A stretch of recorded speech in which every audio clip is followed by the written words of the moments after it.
Modern शिला विद्यालय की एक छात्र हूँ।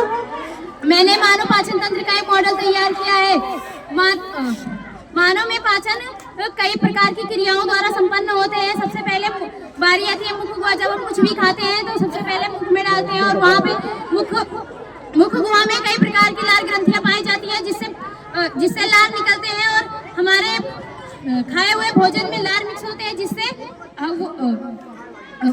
लार मिक्स होने के बाद हमारे भोजन के साथ जो कीटाणु या जीवाणु चले जाते हैं उनका वो भक्षण करती है। उसके बाद ग्रासनी से होते हुए ग्रासनली में जाती है। ग्रासनली में क्रमाकुंचन नामक गतियां होती है। इसमें खाना धीरे धीरे जो बोलस का रूप ले लेता है, धीरे धीरे जाकर अमाशय में जाता है। अमाशय तक पहुंचता है, वहां पर 3 से 4 घंटे आराम करता है।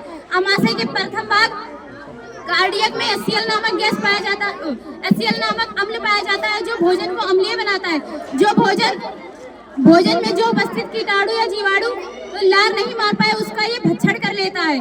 फंडिक में कांटेदार संरचना पाई जाती है। जो जब हम ज्यादा देर तक भोजन नहीं करते हैं तो इसके कांटे टाइट हो जाते हैं जो हमारे पेट में चुभने लगते हैं। फिर पाइलोरिक से होते हुए ये जाता है छोटी आंत के पहले भाग डिओडिनम में।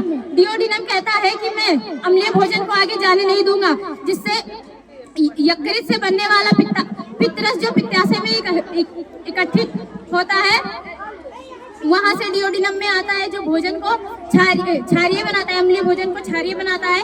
फिर जाता है ये जेजुनम में, छोटी आंत के दूसरे भाग जो यहाँ पर भोजन को फैला देता है।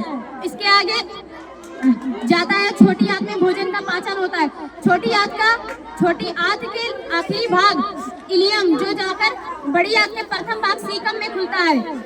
सीकम यहाँ बड़ी आंत में पानी जल का अवशोषण होता है, क्योंकि भोजन का पाचन होता है और जलीय पदार्थ, प्रोटीन और विटामिन और जल खनिज इन सबका अवशोषण होता है, इनका पाचन नहीं होता है। ये बड़ी आंत में अवशोषित जाते हैं और बड़ी आंत के आखिरी भाग रेक्टम में पचा हुआ भोजन जो अपशिष्ट पदार्थ बनता है रेक्टम के रास्ते से बाहर निकल आते हैं। सीकम के नीचे एक अंगूठे जैसी संरचना होती है, हल्की मुड़ी हुई होती है, जिसे अपेंडिक्स कहते हैं। यह मनुष्य में होते हुए भी कार्य नहीं करती, क्योंकि यह सेलुलोज का पाचन करती है और मनुष्य सेलुलोज ग्रहण ज्यादा नहीं करता है। ये जानवरों में पाई जानी चाहिए, लेकिन ये अभी भी मनुष्यों में है, क्योंकि हम जानते हैं कि हम बंदरों के वंशज हैं और वो पहले घास फूस खाते थे, जिससे ये हमारे शरीर में अभी भी है।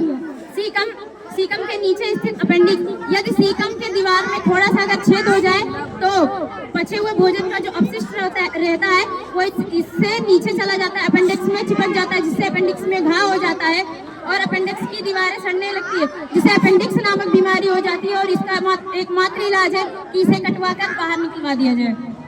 और रेक्टम की दीवारों में जब अपशिष्ट पदार्थ बाहर जाता है और कुछ भी अगर बचा कुछ इसमें चिपक जाता है तो इसमें सड़न उत्पन्न हो जाती है, जिसे बवासीर कहते हैं। धन्यवाद।